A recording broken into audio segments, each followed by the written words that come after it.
ఘనమైన నామమునకు స్తోత్రములు.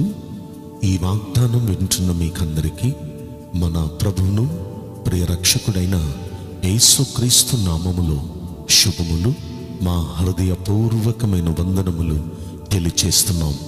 ఈరోజు దేవుని వాగ్దానం మొదటి సమూయేలు గ్రంథం 1వ అధ్యాయము 17వ వచనం. దేవునితో నీవు చేసుకొనిన మనవిని ఆయన దయచేయునుగాక. ఆమేన్. ప్రియ దైవ జనాంగమా, దేవుని సన్నిధిలో ఆ శక్తితో ఇన్నేళ్ళు మీరు మనవి చేసిన దానిని మంచి దేవుడు మనందరికీ ఆయన అనుగ్రహించునుగాక. ఆమేన్. బైబిల్ గ్రంథంలో మనము దినవృత్తాంతముల మొదటి గ్రంథంలో 4వ అధ్యాయంలో 10వ వచనం మనం చూస్తే అక్కడ యొబ్బేజు అనే వ్యక్తి మనకు కనిపిస్తాడు. అప్పటి వరకు తన సహోదరులందరిలో యొబ్బేజు చాలా హీనంగా ఉన్నాడు, హీన స్థితిలో ఉన్నాడు. అలాంటి యొబ్బేజు దేవుని సన్నిధిలో అతడు మనవి చేయటం ప్రారంభించాడు. దేవుని సన్నిధిలో అతడు మనవి చేసిన దానిని యెహోవా అతనికి దయచేశాడు. అతడు మనవిని దేవుడు ఆలకించాడు, అతనికి దేవుడు అనుగ్రహించాడు. అప్పుడు అతని స్థితి ఎలా మారిందో చెప్పనా? అతడు తన సహోదరులందరికంటే ఘనము పొందినవాడాయను అనే మాట మనం చదువుకుంటాం. ప్రియ దైవ జనాంగమా, దేవుడు యొబ్బేజు మనవిని ఆలకించిన దేవుడు నేడు మన మనవి కూడా ఆయన ఆలకించబోతున్నాడు. మన దేవునికి ఒక పేరుంది, అదేంటో చెప్పనా? ఆయన ప్రార్థనలు ఆలకించువాడు అని. దావీదు భక్తుడు పెడతాడు ఆ పేరు, ప్రార్థనలు ఆలకించువాడా అంటాడు. నిజంగా దావీదు ఎప్పుడు ప్రార్థన చేసినా దావీదు ప్రార్థనలకు ఆయన జవాబిస్తూ ఉండేవాడు. ప్రియ దైవ జనాంగమా, ఈరోజు ఈ వాగ్దానం వింటున్న మనందరి జీవితంలో కూడా మంచి దేవుడు జవాబు ఇవ్వబోతున్నాడు.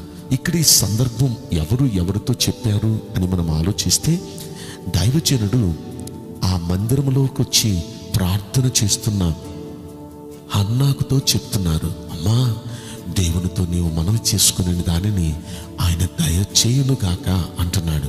నిజంగా ఈ మాటను మనం పరిశీలిస్తే ఆమె దేవుని సన్నిధిలో చేసుకున్న మనవిని దేవుడు ఆమెకు దయచేయటానికి గల కారణం ఏంటండి అంటే, ఒక 2 ప్రాముఖ్యమైన కారణాలు మనం చూడొచ్చండి. ఆ కారణాలు ఏంటంటే, ఆమె దేవుని మందిరంలోకి వచ్చి దేవుని మందిరంలో ఆమె కన్నీళ్లు విడుస్తూ ప్రార్థన చేస్తుంది. ప్రియ దైవ జనాంగమా, ఆమె దేవుని మందిరంలోకి వచ్చేసింది. మందిరంలో కన్నీళ్లతో బహు దుఃఖాక్రాంతురాలే, బహుగా ఏడుస్తూ కన్నీళ్లతో తన హృదయంలో ఉన్న వేదనంతా ఆయన సన్నిధిలో కృమ్మరించి ప్రార్థన చేస్తుందండి. నిజంగా కన్నీళ్ళ ప్రార్థన దేవునికి చాలా ఇష్టం. 126వ కీర్తనలో 5-6 వచనాలు మనం పరిశీలిస్తే అక్కడ ఈ మాట రాయబడి ఉంది, కన్నీళ్లు విడుచుచు విత్తువారు సంతోషగానంతో పనులు మోసుకుని వస్తారు అని. అంటే ఎవరైతే కన్నీళ్లు విడుస్తూ ప్రార్థన చేస్తారో వారు సంతోషగానంతో వారు వస్తారండి. నిజంగా ఈమె కన్నీళ్లతో దేవుని సన్నిధిలోకి వెళ్ళి ప్రార్థన చేసింది. అక్కడ ఒక మాట రాయబడి ఉంది, ఆ మాట నుండి ఆమె దుఃఖముఖిగా ఉండటం మానెను అనే మాట. అంటే సంతోషంగా ఉంది. ఆ రోజు నుండి దేవుని సన్నిధిలో కన్నీళ్లు విడుస్తూ మనం ప్రార్థన చేస్తే మన కన్నీటిని నాట్యంగా మారుస్తారు, మన రోదనను ఉల్లాసంగా మారుస్తారు, సంతోషంగా మారుస్తారు. ఇక్కడ ఈమె జీవితంలో ఆమె కన్నీటిని ఆనందంగా మార్చిన దేవుడు మనందరి కన్నీటిని కూడా ఆయన ఆనందంగా మార్చబోతున్నాడండి. కనుక కన్నీళ్లతో మనం ప్రార్థన చేద్దాం. రెండవది ఏంటంటే, ఆమె తగ్గింపు మనసుతో ప్రార్థన చేస్తుందండి. ఎంత తగ్గింపో చెప్పనా? ఆమె కన్నీళ్లు విడుస్తూ ప్రార్థన చేస్తూ ఉన్న సమయంలో దైవజనుడు వచ్చి ఒక మాట అంటాడు, నువ్వు ఇంత పొద్దున్నే తాగేసి వచ్చి ప్రార్థన చేస్తున్నావేంటి, ఇంత మత్తురాలుగా వచ్చావేంటి అని పుచ్చుక్కుమని ఒక మాట అన్నారండి దైవజనులు.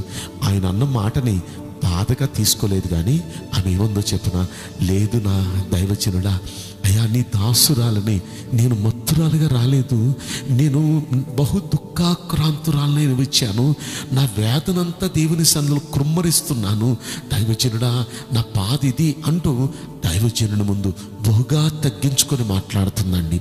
ఆమె తగ్గింపు చూచాడండి దేవుడు, ఆమె కన్నీరు చూచాడండి ప్రియ దేవుని బిడ్డలారా, ఆయన సన్నిధికి వచ్చే మనం తగ్గించుకొని ప్రార్థన చేస్తే ఖచ్చితంగా మన తగ్గింపును చూచి ఆయన కార్యం చేసే దేవుడు కనుక ఈ రోజున దేవుని సన్నిధికి వచ్చి కన్నీళ్లతో ప్రార్థిస్తూ తగ్గింపు మనసుతో మనం ప్రార్థించగలిగితే, తగ్గింపు మనసు మనకి రాగలిగితే ఖచ్చితంగా ఆయన అంటున్నాడు, నీవు చేసుకున్న మనవిని ఆయన దయచేయునుగాక.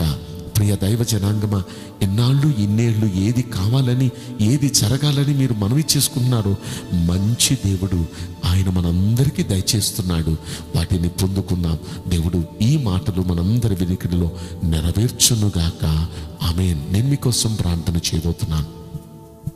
పరిశుద్ధుడా, ప్రేమగల యేసురాజా, మీ పరిశుద్ధ బంగారు పవిత్రమైన నామమునకు నిండు మనసుతో కోట్ల కొలదిగా స్తుతులు స్తోత్రములు వందనాలు చెల్లిస్తున్నాం. ఈ వాగ్దానం వింటున్న ప్రియుల జీవితంలో దయచేసి ఈ వాగ్దానం నెరవేర్చి కృప చూపించండి. వారు ఎన్నో దినాలుగా ఏదో కలగాలి, ఏదో జరగాలని ప్రార్థన చేస్తున్నారయ్యా.